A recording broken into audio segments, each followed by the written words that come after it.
Hello মাদ্রিদিস্তা, মন খারাপ। Real Madrid আর্সেনালের ঘরের মাঠে গিয়ে ৩-০ গোলে হেরে গেছে। চ্যাম্পিয়ন্স লিগের রেসে টিকে থাকার লড়াইয়ে অনেকটা পিছিয়ে গেছে। যার পর থেকে নিয়ে আপনার চারপাশে সোশ্যাল মিডিয়ায় গোটা বিশ্বের যে মানুষগুলো রিয়াল মাদ্রিদকে পছন্দ করে না, তারা এখন আনন্দ উল্লাসে ব্যস্ত, আর আপনি মন খারাপ করে বসে আছেন। লজ্জায় মাথাটা নিচু হয়ে গেছে। মন খারাপ করতে করতে ভেতরে পাথর জমে গেছে, মাথা উঁচু করতে পারছেন না। যদি আপনার অবস্থা তাই হয়, তাহলে এই সামান্য সময় আমি আপনাকে উৎসর্গ করতে চাই।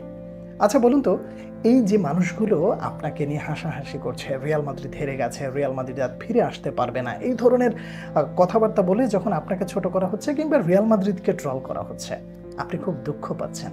আচ্ছা, আমি আপনাকে একটা প্রশ্ন করি, এই যে মানুষগুলো আপনাকে ট্রল করছে কিংবা রিয়াল মাদ্রিদকে ট্রল করছে, এই মানুষগুলো কি ভুল কিছু করছে? আমার মনে হয় না করছে। কেন জানেন? আপনাকে কেন মানুষ ট্রল করে এটা আগে সবার আগে জানতে হবে। মানুষ কেন আপনার হার সেলিব্রেট করে? আচ্ছা, কেন করবে না বলুন তো?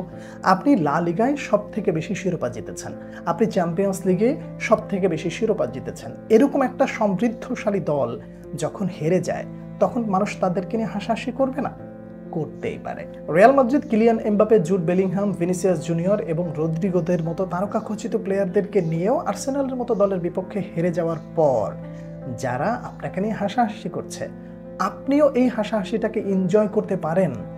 আপনার মতো একটা দল, অর্থাৎ আপনি যে দলটাকে ভালোবাসেন, এই দলটা ইউরোপের কিং, এই দলটাকে বলা হয় রাজকীয় মাদ্রিদ, এই দলটা ইতিহাস লিখতে জানে, এই দলটা পিছিয়ে পড়ে কিভাবে ফিরে আসতে হয় সেই গল্প লিখতে জানে।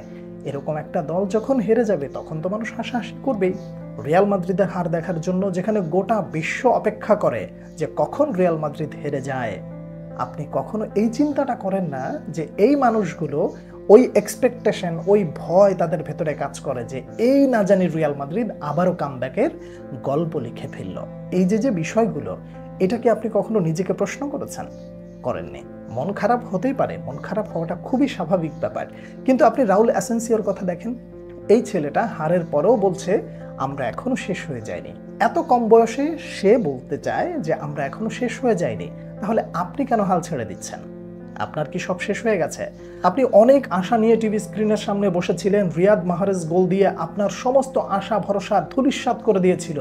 পৃথিবী মনে করেছিল রিয়াল মাদ্রিদ শেষ।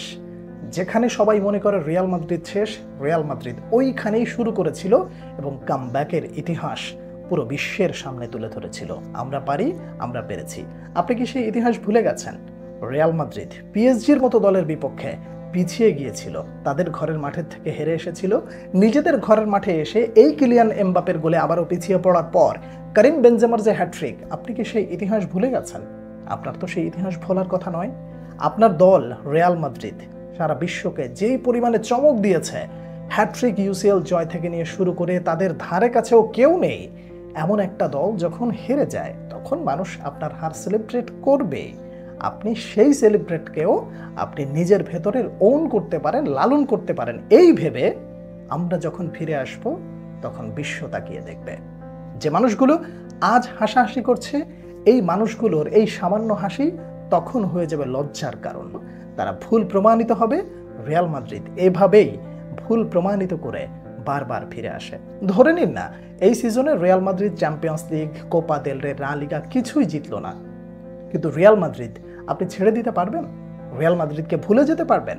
আপনি যখন টিভি স্ক্রিনের সামনে বসেন, খেলা দেখতে বসেন, গোটা বিশ্ব আপনার হার দেখার জন্য অপেক্ষা করে, আর আপনি ইতিহাস লিখতে বসেন।